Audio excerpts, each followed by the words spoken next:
Hey everyone, welcome to this episode of the Crypto Leviathan podcast. I'm your host Stalibor. My co-host Andrew is late, so he'll be joining us a little bit later today. So if you're watching this on YouTube, Spotify, or Apple Music, please make sure to subscribe to help out the show. We could really use some help. That helps our channel to grow so you can bring on more cool guests. So without further ado, let's bring on our guest, Joy. So Joy, do you want to introduce yourself to our audience? Hi, everyone. Thank you for having me today. My name is Joy Guo. I'm the Chief Operating Officer of Carbon Credit Technology. I'm actually in New York. We're a member of World Economic Forum Crypto Sustainability Coalition, and we are here to attend the kickoff meeting with the rest of the project. So yeah, it's quite a big week for us. That's awesome. So can you tell us a little bit about your background? Tell me like what got you into this space, how you got into this space, and kind of like your journey to it. Yeah, absolutely. So currently, my main responsibility includes business development, partnerships, and also other day-to-day functionalities at the company. I started my career with Citigroup in New York, covering fixed income derivatives. And then I spent around 4 years in venture capital, focused on early stage investing. So I'm a blockchain enthusiast, and I'm also environmental conscious. So I'm very happy to be working on a project that's in line with my personal passions. That's absolutely awesome.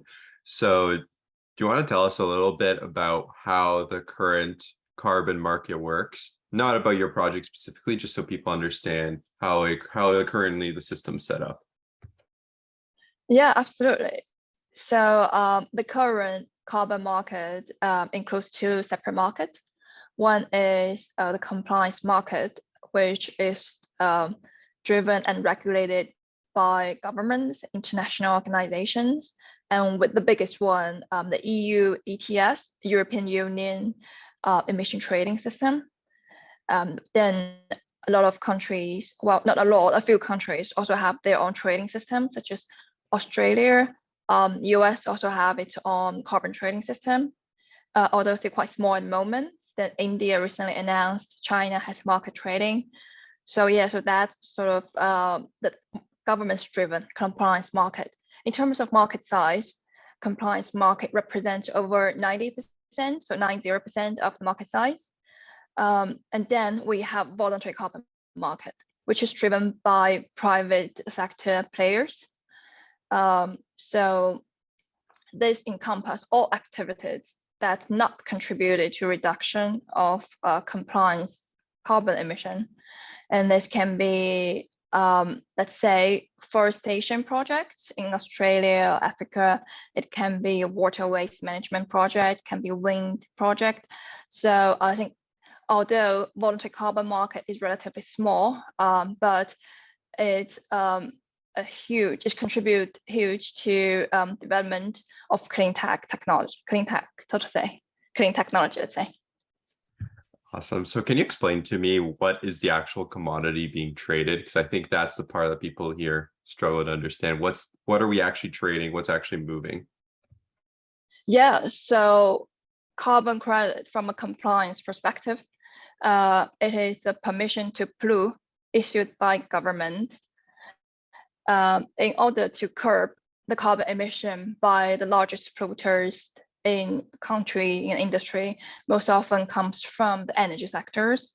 The government will issue certain amount of carbon emission allowance to each of the players. And if these companies want to pollute more, they will need to acquire extra permission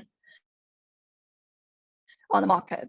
And because the supply of this license are very limited, and it's going down every year. So let's say a lot of the countries took cap and trade system, take EU, for example.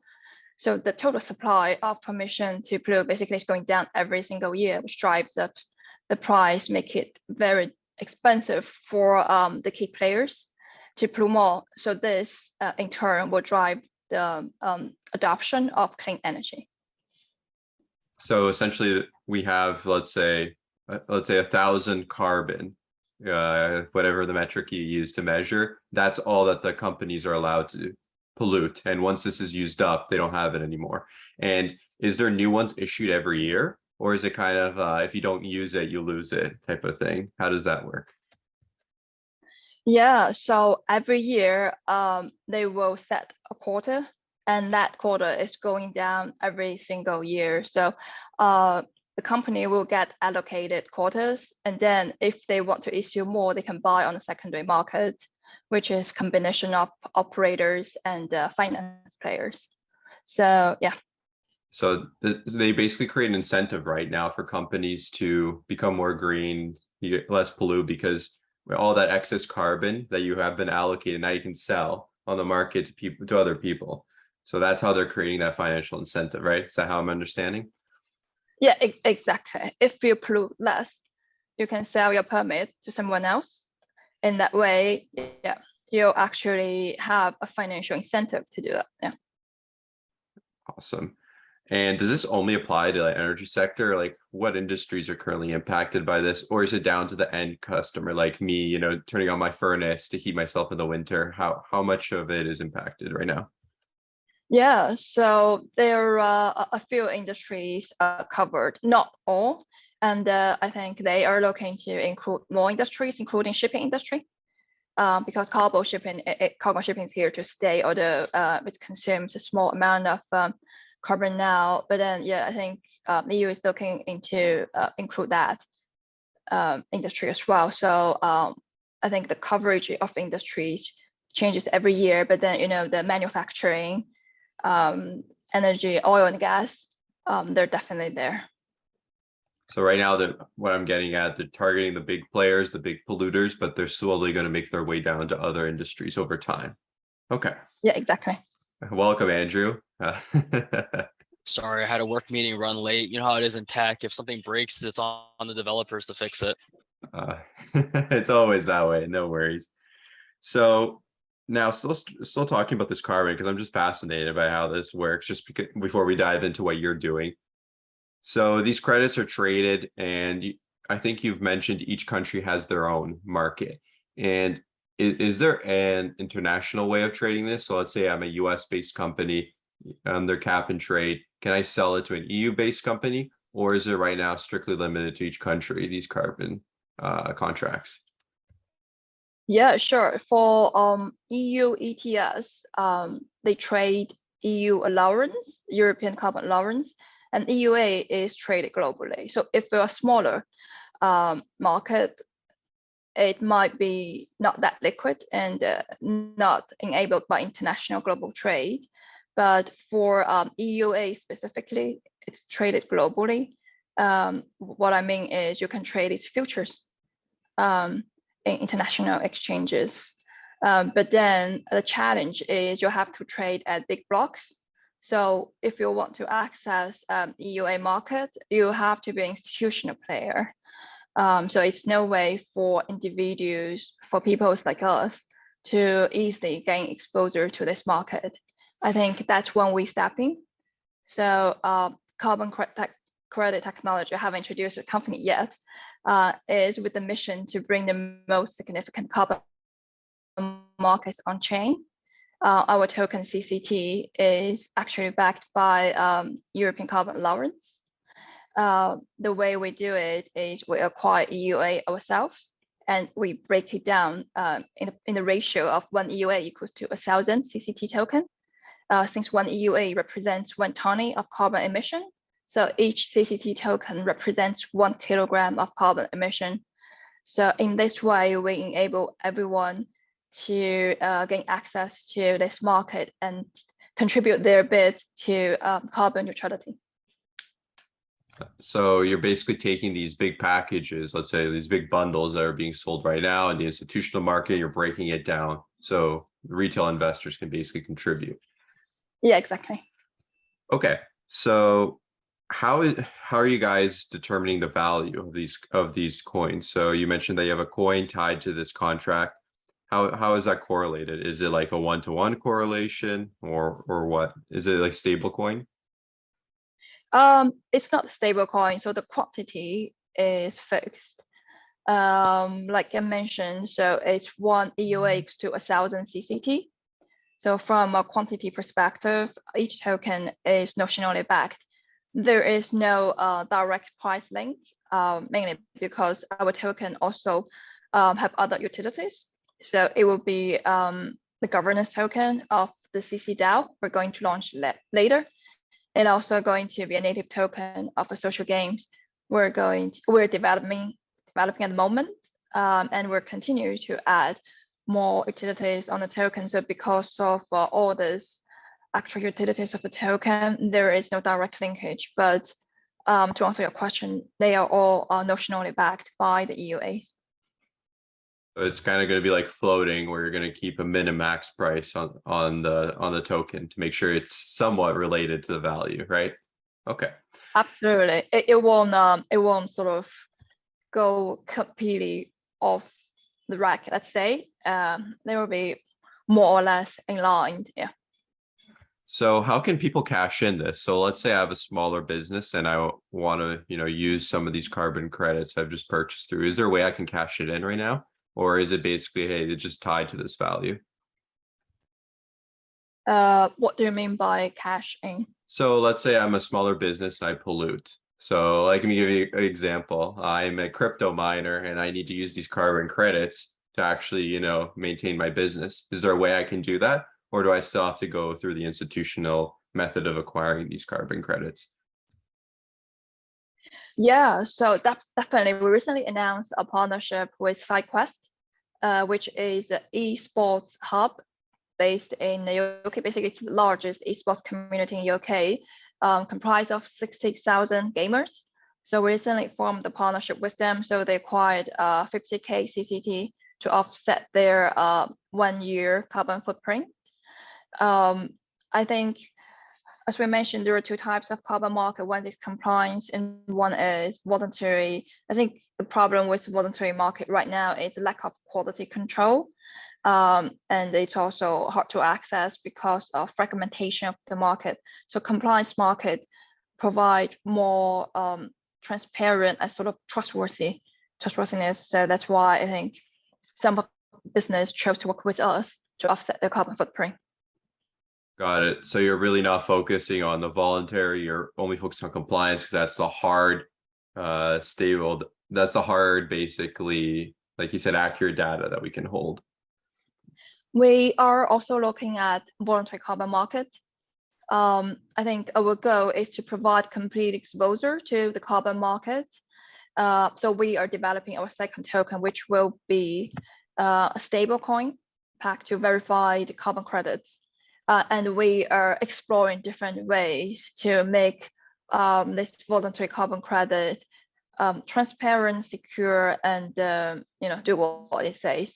That's a project we are focusing at the moment. Awesome. Well, I have a lot of questions here now. So how are you going to structure how much your company is currently using and how they're going to contribute? Because obviously when you're doing voluntary, you're your coin, or you're going to have a governance board that's responsible for ensuring that these companies are getting accurate readings. So how are you going to do that? Is it like self-reporting, or is it like you going to basically evaluate the company? How is that going to work? Yeah, so it's a great question. So we are going to source verified carbon credits. I don't think we're going to do the KYC or due diligence ourselves. I think there are a lot of different voluntary carbon credits focusing on the standardization side of things or verification side of things. Our key focus is providing access, providing liquidity to this market. So we will work with various projects in the space who are already focusing on the standardization and verification space to source verified carbon credits. Yeah. Okay, so you're basically building the infrastructure. You're going to let third parties figure out how to evaluate these companies, and they're just going to put that data on the blockchain, right? That's what I'm getting at. Yeah, exactly. Okay. How is your company currently structured right now? Is a DAO going to maintain your blockchain, and then you're going to have a secondary company that's going to be bringing buying these contracts and providing liquidity to the market? Is that the plan? Yeah. So the DAO will be utilized to for the community to help impact the direction of the travel, so they can submit proposals and help us decide which product, which services we should launch next, and sort of what type of community events you want to see. But then the company management still will have control on a lot of strategic decisions, because the DAOs have its pros and cons. We have seen some failure in this year as well. So I think in the end, we want to be a completely DAO organization, but then you need to take baby steps. We don't want to sort of dramatically 100% DAO, then it will cause a lot of issues. So I think at the beginning, the management team will still help guide the travel of the company, guide the community, but then slowly, we're going to be moved to a decentralized structure. Yeah. Got it. That sounds like a typical path we've seen for most companies, right? They start off centralized and they want to decentralize it, mostly from a legal liability standpoint, right? If you have these. Yeah, exactly. Okay. So another question I came up with, you did mention that there's like other apps that could potentially be used on the network, and there's other use cases besides just trading the carbon credits. Can you give me some examples of, like you mentioned, the game? Is there anything else? Is there anything like DeFi related that you could see happening in this space? Yeah, so there are already some decentralized exchanges are trading different carbon credits. I think we always happy to see more carbon credit projects popping up in the space, no matter what chain it is. I think only by working together, we can really push the utility of blockchain in a sustainability space. And you're absolutely right. I think a few projects already, I think ClimateDAO, if you go to their website, they're linked to this carbon exchange, which enable a few carbon coins if you want to buy by ETH or something. So there are a few marketplaces already running. But I just want to say this on-chain carbon space is still at its infant stage. It requires, I think, a concerted effort to really scale it.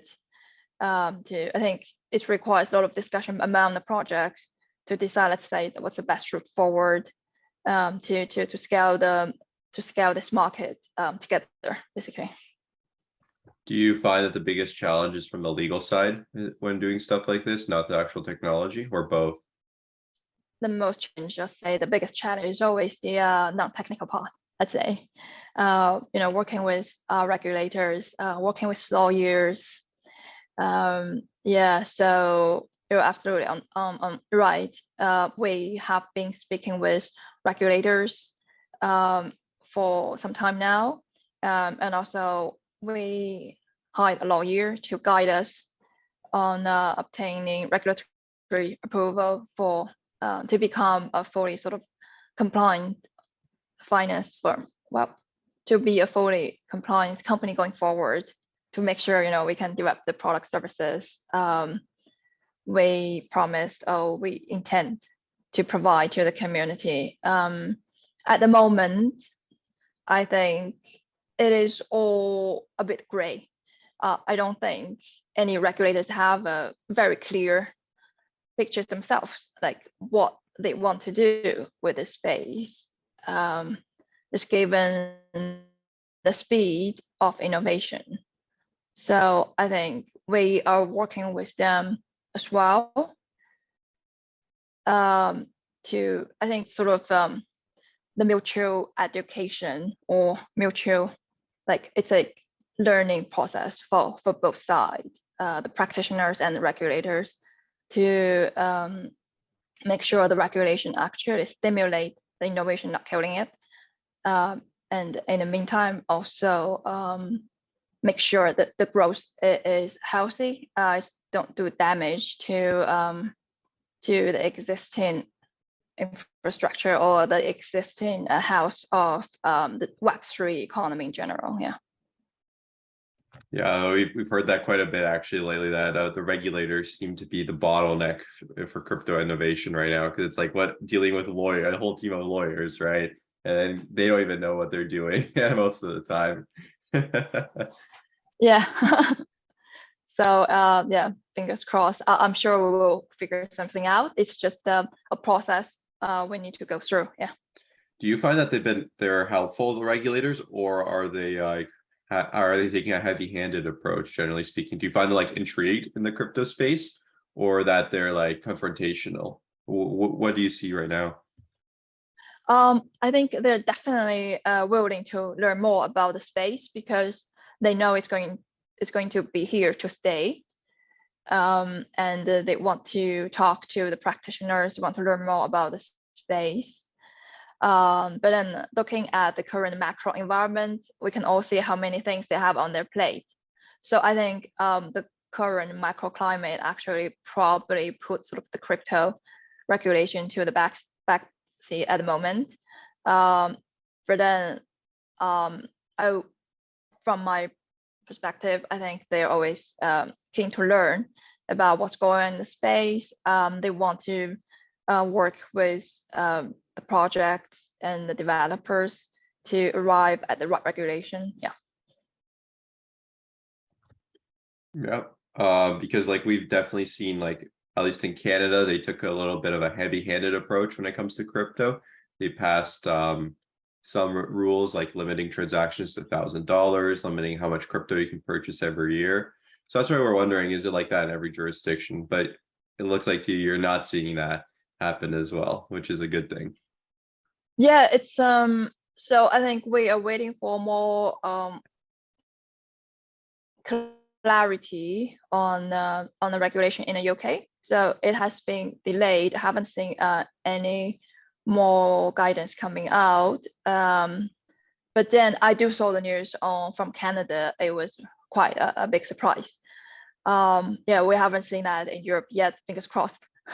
Yeah, you better hope not. Like we have our PM has been saying like crypto, basically, like because our leader of the opposition made a point that crypto, you can opt out of crypto through inflation.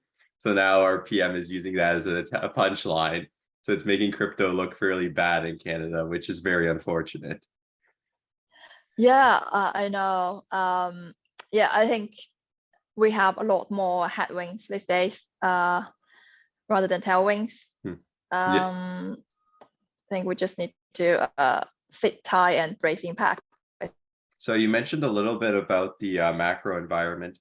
Obviously, right now, no one really knows whether it's debatable whether or not we're in a recession or we're not in a recession. No one really knows the answer. But how do you see this impact happening in the crypto space? Because obviously, the macro environment is not very helpful right now. Yeah, so we cannot ignore the macro environment. I think it's definitely going to have a hit to the crypto market. That, I mean, as everyone is talking about, and I think they're correct. The past few years bull market is supported by overflow of liquidity. So all this money searching for yield, and then that's why the money going to crypto. And now we are seeing the central banks around the world trying to curb inflation, taking liquidity out of market.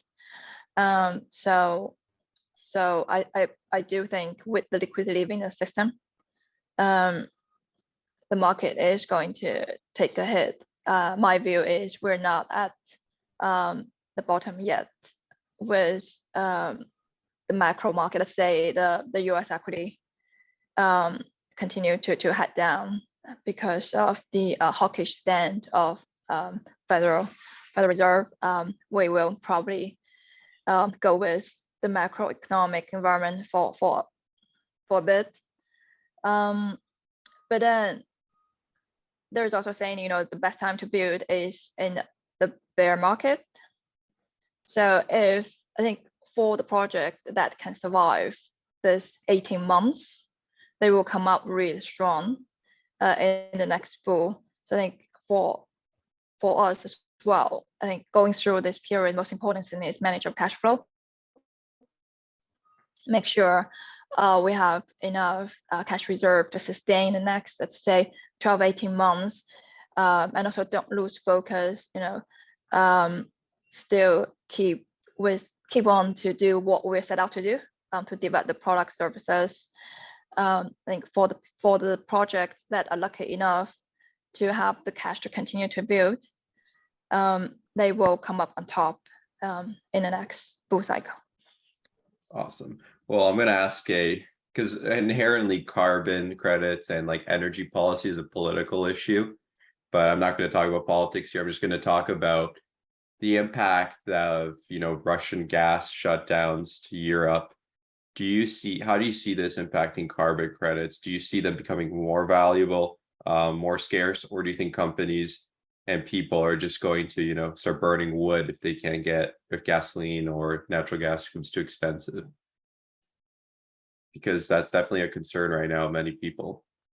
I think what we're going to see, the short-term negative, but the long-term positive through the winters. You're probably seeing the governments going to roll back a little bit on sustainability policies, no matter like what fossil fuel you use, just to keep people warm, right? You need to make sure to make people survive is a top priority. And then this also makes people realize the importance to develop alternative energy sources. So that's why I think in the long term, it's going to help the green agenda or the net zero goal all the countries set out to do. Yeah, absolutely. Like I think this winter is definitely going to be rough for sustainable energy, just because we're going to face the economic realities, right? That we haven't sufficiently diversified enough from fossil fuels, and that's definitely going to hurt us this winter. Moving on, this is a controversial question, but is nuclear energy considered green energy? Because some people say it is, some people say it isn't. What is the general stance on it? Because I'm not even certain. Yeah, so nuclear energy is considered one type of clean energy. There are a lot of misleading headlines in the news that makes people, I think, general public fear of potential pollutions, explosions of the nuclear plant. But I think I have read read some articles on it, attended some webinars. So from my understanding is nuclear is safe and efficient alternative energy source. And in Europe, it's already considered one type of clean energy. Absolutely. Yeah, I always found that interesting because like people that you say the radiation from, nuclear waste is the reason why it's not considered clean energy. But some people say because the energy impact, the waste is so little that it is clean. So it's an interesting argument. It's like, where do you draw the line between, clean and dirty energy? Because obviously even with solar, right, the stuff in the solar crystals over time could potentially be radioactive or toxic. So it's very interesting to see like where that line is being drawn, because I'm the opinion of there is no 100% clean energy. We just accept the risks associated with this energy, or say it's more cleaner than other sources. So I think that's the distinction we're making with nuclear as well right now. Well, it seems we're getting closer to fusion, and that's cleaner than fission, isn't it? Yeah, it should be actually. I think fusion energy is taking hydrogen combined to helium, and I don't think there is any radiation from that, if I recall. That'd be the ideal energy source, but I hope we get there soon. Absolutely. So, okay, just shifting back now to what you offer. So let's say I'm an average citizen and I want to get involved in this carbon credit. How can I invest right now that makes sense, right? So if I go to your buy your coin, what can they expect? Like, because that's what the average person is going to be saying. They're not going to be thinking of like these carbon credits, how the companies use them. I just want, to put my money somewhere. Hopefully it appreciates, or it's making me some money. So how does that work right now in your coin? Yeah, so our token are listed on centralized exchange. Currently it's listed on Bitmart and also MEXC. So we intend to continue to drive adoption by listed on more exchanges.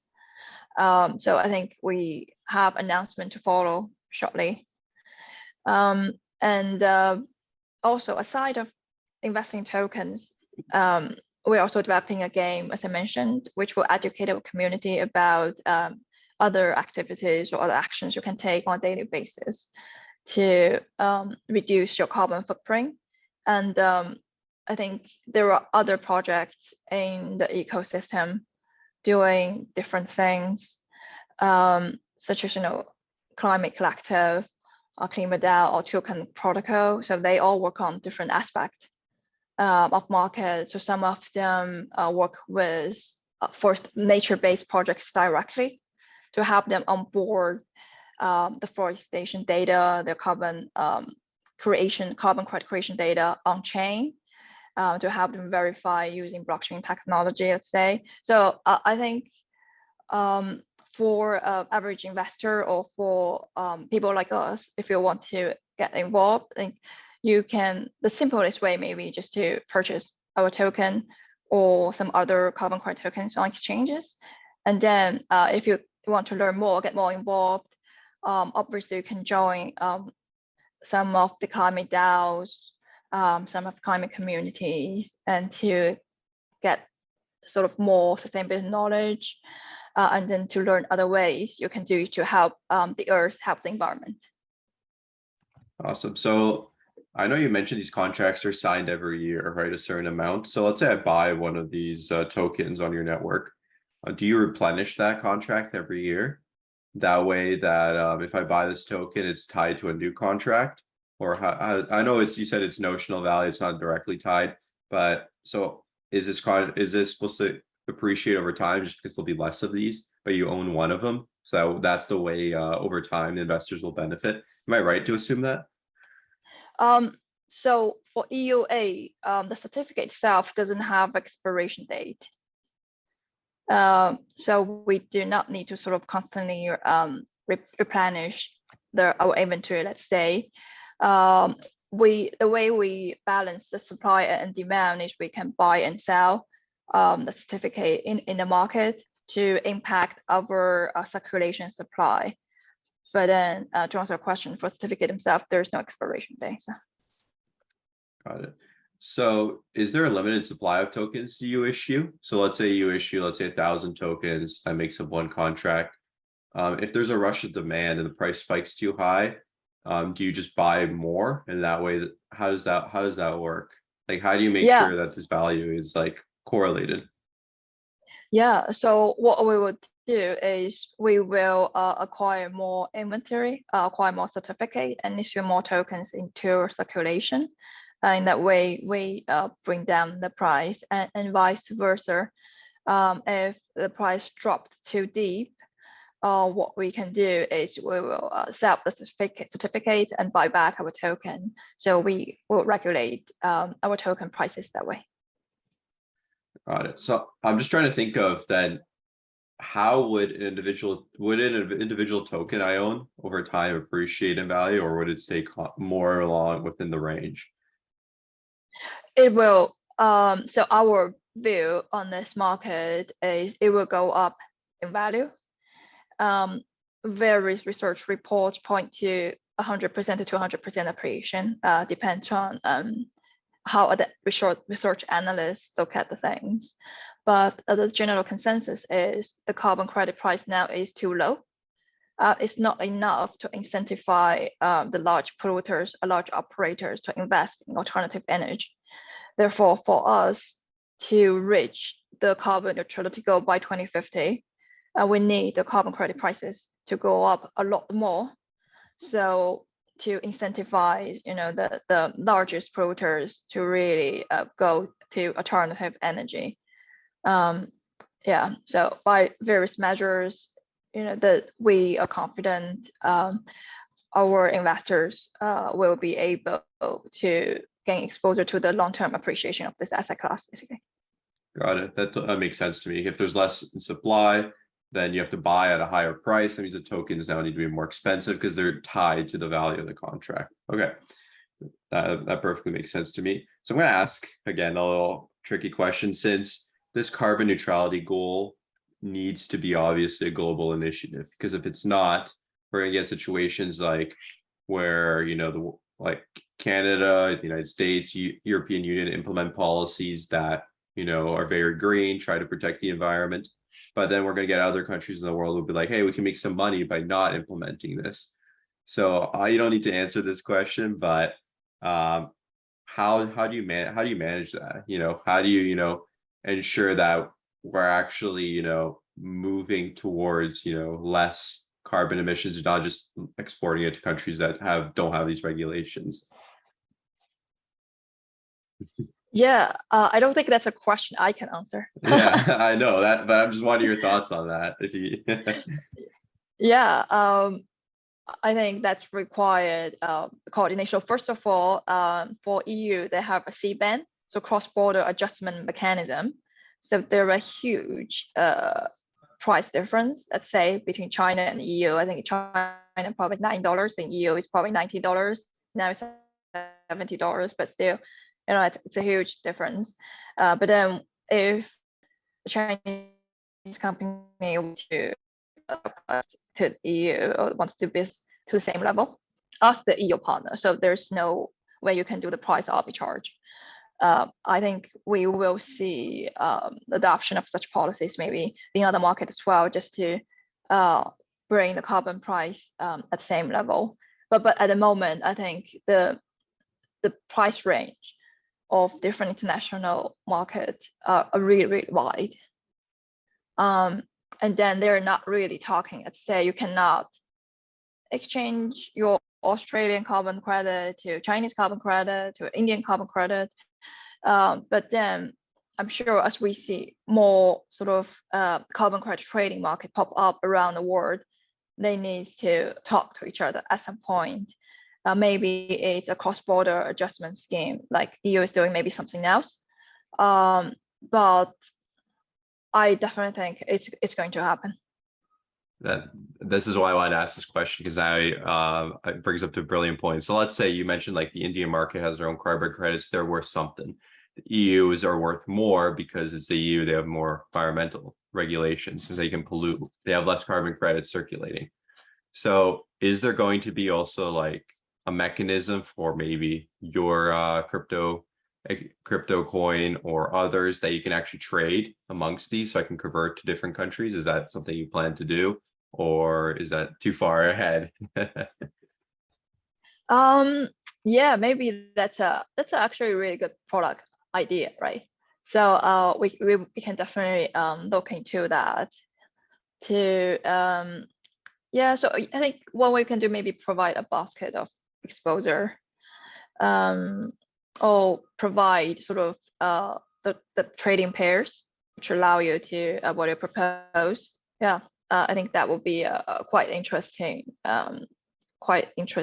proposal to look at, actually. Yeah, because like right now you said you mostly trade the EU carbon credits, but yeah, I think this, at least maybe you have to create different tokens, or somehow you could swap these tokens, create an exchange for these tokens. There's many, I think, cool ideas that can come of this. If each country has their own carbon market, right? If you can kind of create a decentralized marketplace, you can exchange these. I think that'd be pretty cool. Yeah, absolutely. There are some carbon DAX currently allow you to something similar, but then there is no marketplace that is deep enough, or with deep enough liquidity, let's say, for you to get exchanges at a reasonable price. So I think that is a pain point someone needs to solve. Yeah. Yeah, I think that'll come with time. Liquidity in crypto is always based on the more users you have, the more liquidity you can have. So I'm also going to ask you this, because we've seen like other cryptocurrencies fail the past, year. I always ask this: what are you doing to ensure that your cryptocurrency doesn't suffer a serious blockchain failure? The value plummets. Obviously, you talked a little bit about the value, but I'm talking about the security aspect more. What are you doing to ensure that hacks in your network remains functional? Yeah, so first of all, we are on Algorand blockchain. So we are very confident in the technology developed by the Algorand development team. We think they have superior technology in terms of scalability, security. So I think that provides sort of base layer of security from a technology perspective, security and scalability from technology perspective. And also we actually are no longer on decentralized exchanges. That is mainly because of concerns of the security of DEX. As you can see, there are basically hacks coming up almost every single week because it's anonymous flow of tokens or flow of cash or whatever. So it's really hard for the project team to manage. So the way we go about adoption is by listing on central exchange. In a sense, we outsource sort of the KYC process. So we let the central exchange to do the due diligence or KYC. So in that sense, we, as a project, are less likely, so sort of in a more secured proposition. And then to ensure our token sort of have its longevity, like any other coins or tokens, I would say, is to drive adoption, to create actual use case for your token. That's the only way to stand the test of time. That's why we are constantly thinking of the ways our token can be used to help the real world businesses, and also to build on other layers on our products, to add other layers on our product using the underlying blockchain technology. So I think for a token to stick, it has to have actual use cases and this have to be recognized by the wider community. Yeah. Awesome. So I know we're running low on time, but I have one more big question. So you've actually listed on exchanges. Can you talk to me, like, what is the process of, getting listed on exchange? Is it difficult, or does it depend on an exchange and what's involved? Like, what are they looking for? Yeah, so it is difficult to get listed on exchanges, and they have their own metrics to evaluate you. And this exchanges, so for a lot of, they constantly have a watch list for every exchanges. For the rising and promising projects, they will keep an eye on you and keep track of your progress, your growth in terms of let's say social media footprint, size of community, engagement of your community. So that's one perspective. And the other side is quality of the team. The quality of the idea, is your white paper clearly lay out your vision? Have you delivered the products you promised on a roadmap? So there are various different aspects of metrics they track, and once they think they tick most of the boxes, they will reach out to you actually, and then you can have a conversation with them in terms of if there's chemistry between even the list. Especially for us, we want to launch a second token as well. And then it's also good to have a good network of people in Web3. So some of the exchanges come to us because of mutual connections. So I think networking is extremely important, and people in Web3 are very, very open-minded, easy to talk to. So just take the opportunity to talk to people at conferences, at events, and yeah, you will be surprised of the benefit of just network. Yeah, that's awesome. Yeah, like crypto exchanges, like if you want to list it on a big one, I think that's everyone's goal, like a Coinbase, a Binance. Those are super hard. They gotta look for a lot of things, but these smaller ones tend to be more lenient. That's what I'm getting at, right? Yes, absolutely. For the bigger ones, they have a longer checklist, and the expectation of the coin. So normally you need to be on the small exchanges to be able to get on the large exchanges. It's very difficult to go to the moon, let's say, at the very first step. Yeah. Awesome. Well, it was a pleasure to talk to you, Joy. I think we've learned a lot about the carbon market. I had no idea like anything about it. How can people get in touch with you, and how can they get more involved with this project or invest in your company, or just give us your info? Absolutely. So the best way to